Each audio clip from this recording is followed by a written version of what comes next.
Sometimes the man at work has to choose his battles. I feel that I am capable of putting a fence in, but I did not put this fence in, but we did have this fence put in. It took 4 guys, 3 days to put this in. We had a little over 300 feet of fence.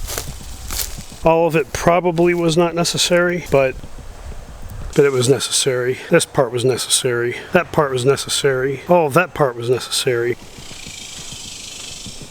We had about another 13 foot of ornamental fence put in. I could have done that, but it's been over 100 degrees outside lately.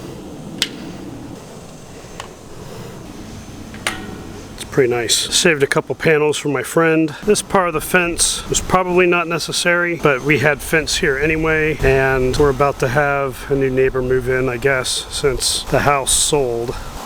So I guess we'll have a new neighbor soon. Yeah, sometimes you just bite the bullet and pay to have someone to do something and pay someone to do something. It was a bit much to do in the summertime by myself. Even with friends, I wouldn't put friends through this. These guys busted their ass.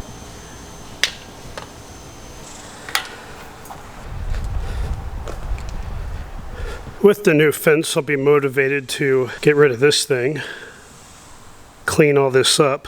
I got rid of some stuff over there. That is an old greenhouse. It's out of here. Probably piece by piece, now that I know the trash will take bulk trash every trash day. I'm just gonna slowly tear that thing down. I might just make it an open space, or I don't know, whatever requires the least maintenance. So we got a lot of maintenance to do back here. I'll choose to do this myself. Anyway, just so you know, if you have the means and you know you could do something but you just really don't want to, I don't blame you, not one bit. Do what you gotta do. Please like and subscribe if you like my content. Open to suggestions, comments, complaints. It's all welcome. I invite it. Y'all stay cool out there.